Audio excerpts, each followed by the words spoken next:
Cuando nosotros establecemos que un proyecto de industrialización, un proyecto de arquitectura industrializada se debe hacer en función de unos parámetros de optimización, estamos comprometidos en obtener esos parámetros de ahorro de tiempo, ahorro de materiales, sostenibilidad y, por supuesto, ahorro económico. Pero esa optimización, como entenderéis, no sirve de nada si finalmente obtenemos algo como eso. Este no es el objetivo de la industrialización, porque al final lo que estamos creando es un producto para un cliente y ningún cliente en su sano juicio va a invertir los ahorros de su vida en algo que le recuerde remotamente a esto. ¿Qué es lo que nosotros estamos intentando transmitir al promotor? Que lo importante es hacer un producto que el cliente desee, que el cliente quiera. Y por lo tanto debe contener arquitectura. A la gente le gusta vivir en sitios bellos, en sitios saludables, sostenibles y habitables. Por lo tanto, estos esquemas no nos sirven. Comento esto, que parece una exageración, porque en realidad se están haciendo ya las primeras promociones que han fracasado comercialmente siendo promociones industrializadas, porque el cliente objetivo no las acepta.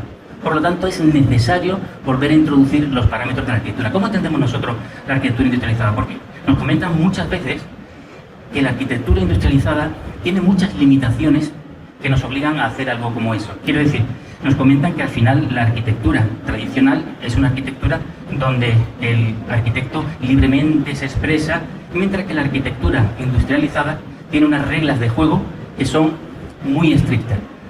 Lo que os vengo a transmitir es que no es así. Eso tiene que ver con el desconocimiento de los procesos. Toda arquitectura tiene limitaciones.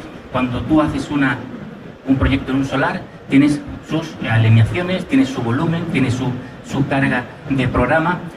La arquitectura es jugar con las limitaciones.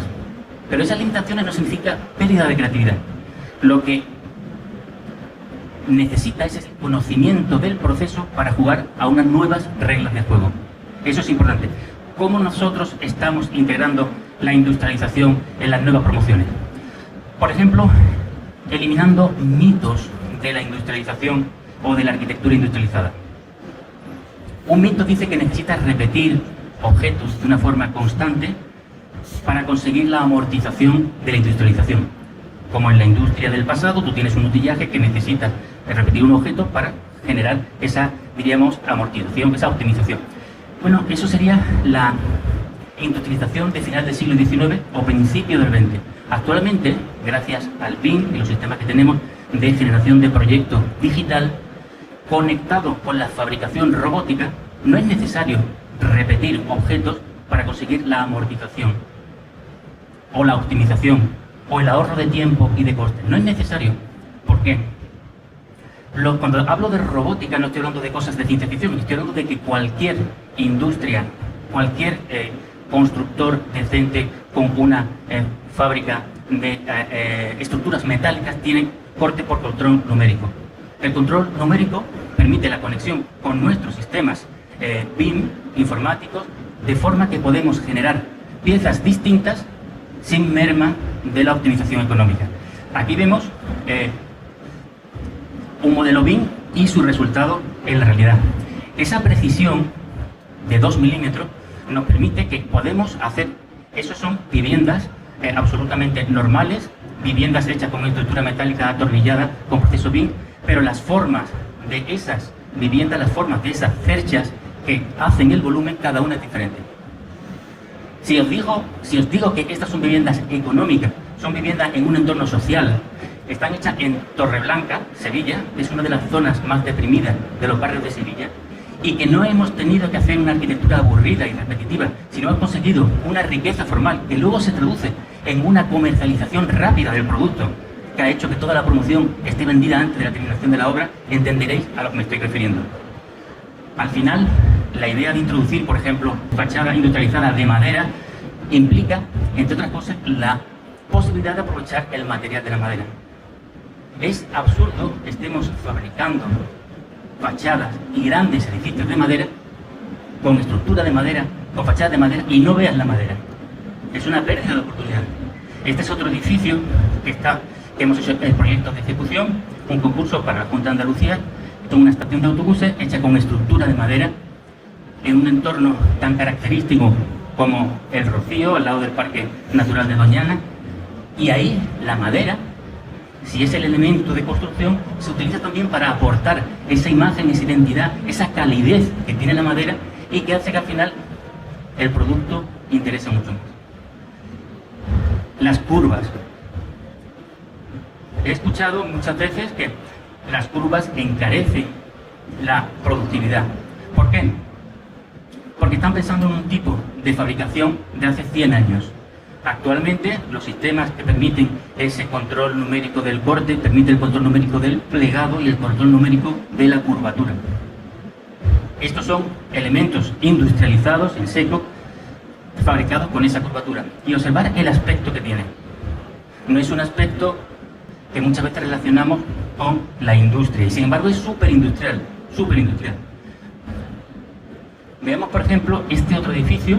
Estos son viviendas de alto standing, viviendas que se venden a 700, 1000 euros, y en esas viviendas utilizamos, fueron hechas para Aedas Home, y utilizamos las curvas perfectamente como parte de su expresión, y no resultan para nada un problema, sino es un problema, por así decirlo, en la cabeza de los industrializadores, en la cabeza de los promotores, porque asumen de alguna forma con un prejuicio cómo debe ser la forma de la arquitectura industrializada. Esto que estoy enseñando son promociones normales, comerciales, precisamente la mayoría de Aedas Home, y vemos que, por ejemplo, el aprovechamiento de la fachada de hormigón. Esto es un edificio cuyo cajón que estamos viendo es un módulo de hormigón industrializado, prefabricado, que se coloca y se cuelga en la fachada, pero se aprovecha un componente fundamental del hormigón, que es su rigidez. Esa fachada de hormigón permite, con ese cajón de hormigón que funciona como una viga, resolver de una sola vez la estructura, el cerramiento, el acabado, porque ese hormigón visto no puede ser mejor acabado para una terminación. La impermeabilización, cuando introduces todo eso en la ecuación, resulta que es más económico hacer unos industrializados de balcones como eso que una construcción de balcones, por así decirlo, tradicional. Y además la expresión como industrial no se oculta. Es más, los edificios que hacemos de alguna forma se muestran orgullosos de ser industriales. Porque otra cosa que sí es importante entender es que estas nuevas reglas del juego obligan también a generar edificios distintos a los que conocíamos hasta cierto punto. Pero al final se trata de generar los mismos buenas viviendas, los buenos edificios, con unas reglas de juego y con unas expresiones un poquito diferentes. Lo industrial puede ser bello, la precisión puede ser bello. Este edificio tiene precisiones de 2 milímetros y lo que estamos más contentos es de la calidad del acabado. Se pueden hacer cosas con la arquitectura industrializada que ni se puede soñar con la arquitectura tradicional. Se tiene muchísima más libertad, porque se pueden obtener formas que la arquitectura tradicional, serían caprichosas y absurdas. Mientras que en la arquitectura industrializada, al aprovechar los medios de producción del proceso y entenderlo y aprovecharlo para el edificio, se pueden hacer de una forma natural. Nosotros hemos hecho fachadas de 11 centímetros de espesor y funcionan en edificios que están calificados A energéticamente, pero a veces no es necesario que tengan ese espesor. Podemos las capas separarlas y que de repente el espesor sea 50 centímetros si queremos, o que la casa o que la fachada pueda tener 50 centímetros de espesor en algunos puntos para proteger, por ejemplo, del sol los huecos, y que en otros sea de 10 centímetros. Eso en arquitectura tradicional no sé cómo sería. Lo que estoy intentando transmitir es que podemos crear un producto no que sea parecido a la arquitectura tradicional, sino que sea mejor de la arquitectura tradicional, que sea diferente y mejor. Os voy a enseñar, por ejemplo, otros edificios. Estos son oficinas de venta para Aedas. Estamos haciendo a nivel nacional las oficinas de venta de Aedas Home. Y normalmente, si recordáis lo que era la oficina de venta de una promoción normal, era básicamente una caseta de obra con vinilos, una caseta de obra disfrazada. El hecho de que tú puedas generar una arquitectura de calidad es la mejor presentación que puede tener esa promotora para indicar la capacidad de producción de arquitectura de calidad con la industrialización. Y se hace, además, con una arquitectura que se recicla. Estos son módulos que se desmontan y se vuelven a poner en otros sitios. Con lo cual, el grado de sostenibilidad de todo el proceso es mucho mayor. Por ejemplo, la que hemos visto antes estaba en Sevilla, esta que estamos viendo ahora está colocada en Estepona, y en cada sitio aprovechamos, hay variaciones de esta, eso es importante. La arquitectura industrializada es siempre igual en todos los sitios, porque a lo mejor no sería arquitectura, la arquitectura está hecha para un lugar. Como profesor de Historia y Teoría de la Arquitectura, eso es un tema interesante de reflexión de lo que es la arquitectura industrializada. ¿Se puede hacer una misma casa en todos los sitios? ¿Y el lugar? ¿Qué pasa con el lugar? Pues a esa radicalidad de decir que cada lugar exige una arquitectura específica, también hay que decir que cada función, que cada cliente puede tener una arquitectura coherente, es decir, un mismo cliente y una misma función repetida en muchos sitios, podría ser más lógico resolverse con un mismo tipo de arquitectura, eso sí, adaptada al clima, al paisaje, con variaciones que permitan aprovechar el lugar donde estás. Eso que hemos visto antes era Estepona, y ahora vemos Tenerife, por ejemplo.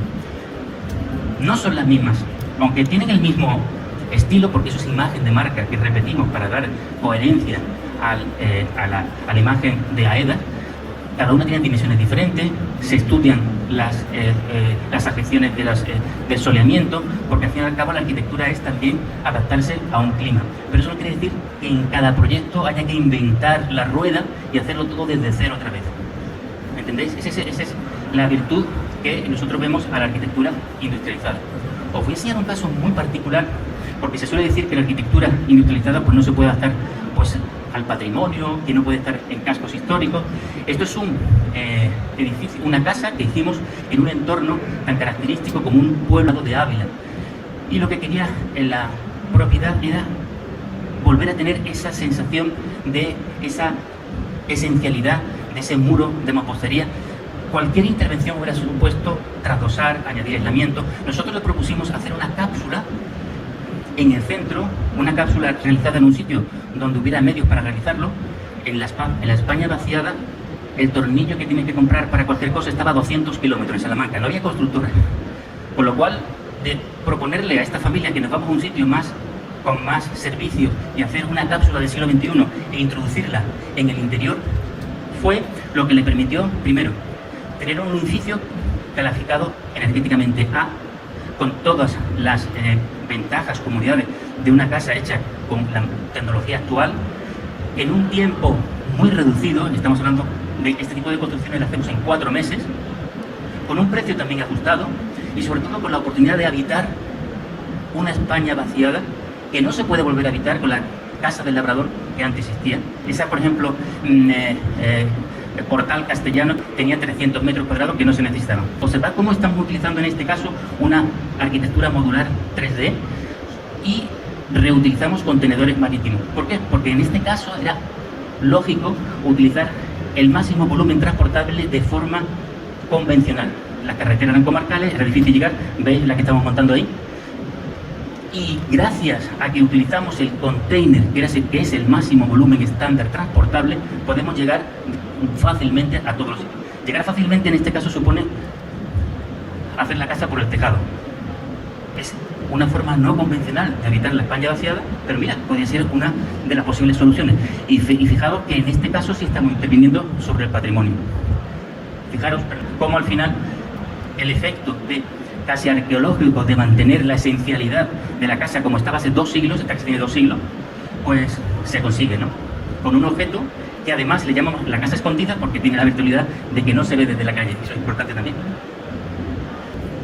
Por terminar, esto es otro caso mucho más grande donde utilizamos los contenedores marítimos en un entorno absolutamente histórico para hacer la terminal de crucero del puerto de Sevilla. En este caso era obvio enseñar el contenedor, no como antes, porque estábamos en un muelle.